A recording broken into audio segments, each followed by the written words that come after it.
Bismillahirrahmanirrahim. Assalamualaikum warahmatullahi wabarakatuh. Praise be only to Allah Subhanahu wa Ta'ala and to Muhammad, peace be upon him.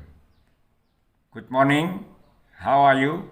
Bagaimana kabarnya anak-anak kelas 8? Mudah-mudahan kamu semuanya dalam keadaan sehat.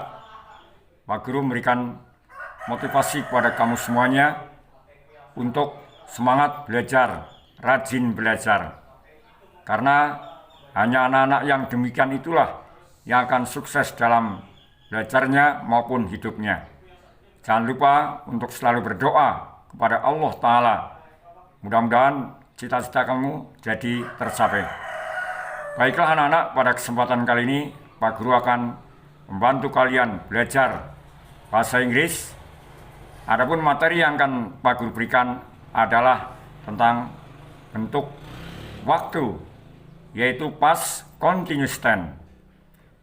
Maka perhatikanlah penjelasan Pak Guru ini agar kamu bisa memahaminya. Sekarang kamu perhatikan definisi atau pengertian dari past continuous tense. Past continuous tense adalah bentuk tenses yang digunakan untuk menyatakan bahwa suatu aksi sedang berlangsung selama waktu tertentu pada waktu lampau atau past. Bentuk ini menunjukkan bahwa aksi tersebut terjadi sebelum, began before, selama, was in progress during, dan mungkin berlanjut setelah, continued after, waktu atau aksi lainnya yang terjadi pada waktu lampau. Sekarang coba kamu perhatikan rumus dari past continuous tense. Pertama, past continuous tense dibentuk dengan auxiliary verb be berupa was dan were. Hal ini dikarenakan past tense atau terjadi di masa lalu dan present participle. Kedua, was untuk singular subject atau subjek tunggal berupa singular noun seperti Andi, book, dan cat. Dan singular pronoun seperti I, she, he, dan it, kecuali you. Ketiga, sebaliknya were yang merupakan plural verb atau kata kerja jamak digunakan pada plural subject atau subjek jamak seperti plural noun seperti cats, people, books, dan plural pronoun seperti you, they, we, dan cats and you. Kemudian kalimat di dalam past continuous tense dibagi menjadi 3, yaitu kalimat positif, kalimat negatif, dan kalimat interrogatif. Untuk setiap jenis kalimatnya, tenses ini memiliki rumus yang berbeda, yaitu 1. Kalimat positif. Rumusnya subjek ditambah be atau was, were, ditambah present participle ing. Contohnya dalam kalimat he was sleeping, dia sedang tidur. The people were waiting, orang-orang sedang menunggu. Namun ini terjadinya adalah sudah terjadi. Kemudian yang kedua, kalimat negatif. Rumusnya subjek ditambah be, was, or were, ditambah not, ditambah present participle atau bentuk ing. Contohnya, he wasn't sleeping, dia tidak tidur. The people weren't waiting, orang-orang tidak menunggu. Kemudian yang ketiga, kalimat interrogatif. Rumusnya be, was, were, ditambah subjek, ditambah present participle atau bentuk ing. Contohnya, was he sleeping, apakah dia sedang tidur? Were the people waiting, apakah orang-orang menunggu? Kemudian sekarang perhatikanlah fungsi dan penggunaannya. Dilansir dari Grammarly, ada beberapa fungsi past continuous tense yang perlu kamu ketahui. Di antaranya adalah untuk mengindikasikan suatu aksi yang terjadi selama momen tertentu di masa lampau. Adapun keterangan waktu atau time expression yang dapat digunakan adalah at this time yesterday, pada jam ini kemarin, at 5 a.m. this morning, pada jam 5 pagi ini.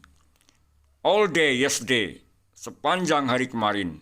In July, dalam bulan Juli. Bagaimana jika kita ingin mengaplikasikan dalam kalimat? Perhatikanlah contoh ini. Pertama, I was having dinner at this time yesterday. Saya sedang makan malam pada jam ini kemarin. Dan yang kedua, what was he doing at 7 a.m. this morning? Apakah yang sedang dia lakukan jam 7 pagi ini? 3. They were making a toast at this time last night. Mereka sedang membuat roti panggang pada jam ini kemarin malam. Dan nomor 4, I was doing physically exercises all day yesterday. Saya sedang melakukan latihan-latihan fisik sepanjang hari kemarin. Dan 5, in July, she was working as a waitress in a well-known restaurant. Di bulan Juli, dia bekerja sebagai pelayan di sebuah restoran terkenal. Berikutnya, untuk menunjukkan bahwa ada aksi berdurasi pendek atau simple past tense yang terjadi ketika suatu aksi berdurasi panjang atau past continuous tense sedang berlangsung.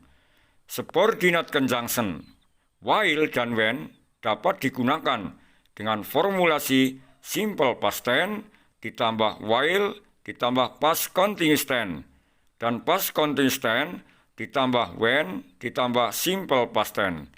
Bagaimana contoh dalam kalimatnya?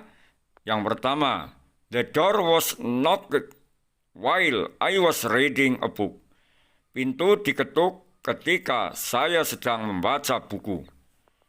2. My mother was cleaning the carpet when I got home. Ibu saya sedang bersihkan karpet ketika saya tiba di rumah.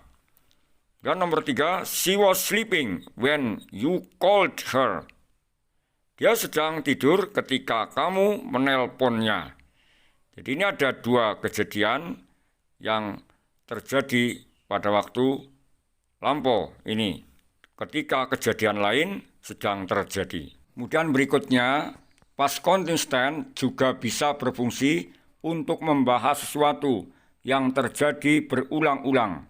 Interval kejadiannya acak, namun sungguhnya merupakan kebiasaan alami. Tenses ini terkadang digunakan untuk mengkritik suatu aksi. Contohnya, I was repeatedly checking things. Saya dulu berulang kali memeriksa sesuatu. The girl was always yelling out loud. Anak itu selalu menjerit keras-keras. My neighbor was always catching stray cats, of which his broom. Tetangga saya selalu mengusir kucing-kucing liar dengan sapunya.